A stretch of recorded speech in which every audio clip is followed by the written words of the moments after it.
Hello, I'm recording this video as part of the requirement for assignment 1.3 for our class EDOL 707. Um, this video is in regards to the discussion of Dr. Crowley's famous book regarding leading from the heart.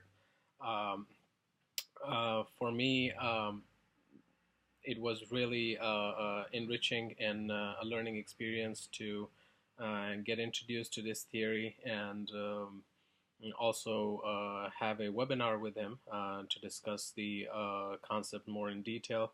Um, what I would like to talk about first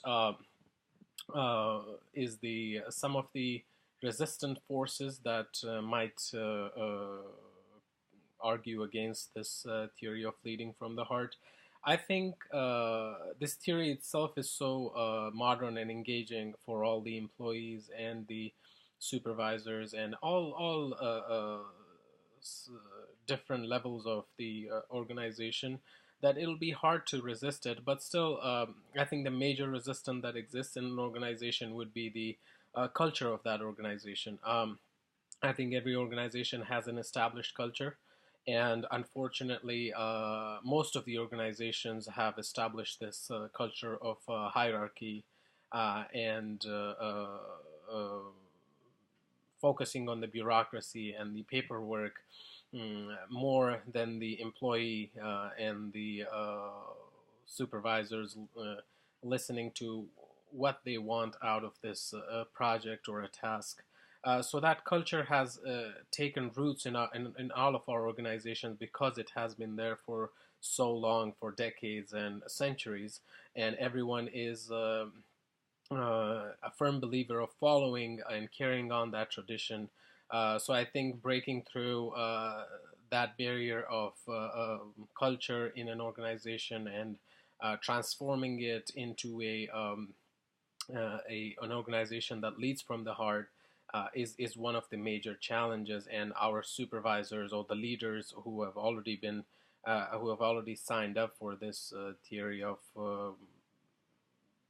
organizational culture, they don't really open up to risks or any kind of factors that would uh, undermine the already established procedures.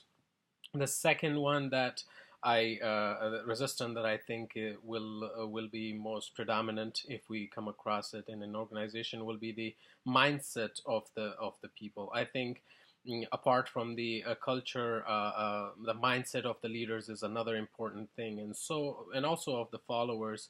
By practicing the traditional ways of leadership, we develop a certain level, a certain kind of mindset towards the leadership, towards managing, towards followership. All these form part of our personality, and we internalize it. So for us, it is really hard to let go of that and replace it with something new and transformative as the concept of leading from the heart. So all in all, those two resistance are, I think, most likely are going to come up all across the organization, but specifically in the organization that I work.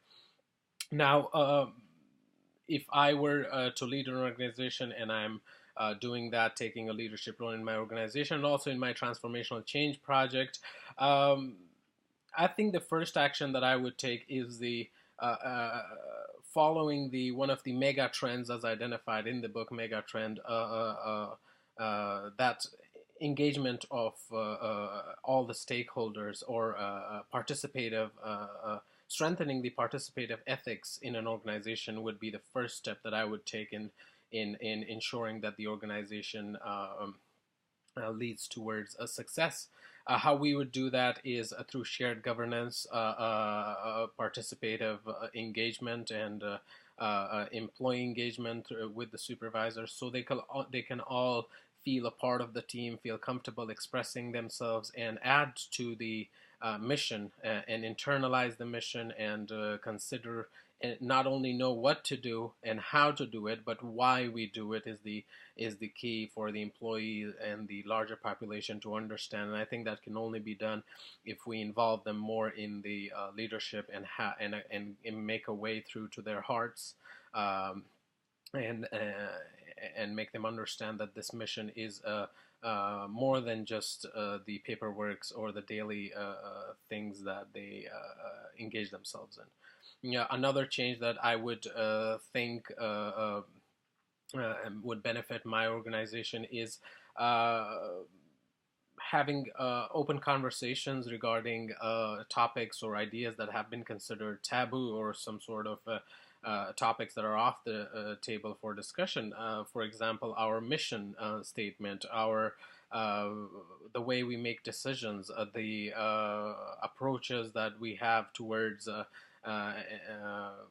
problem solving, and our all in all our attitude towards the organization, that needs to be open and discussed in open. And instead of the mushroom syndrome, we should be able to address each one's concern.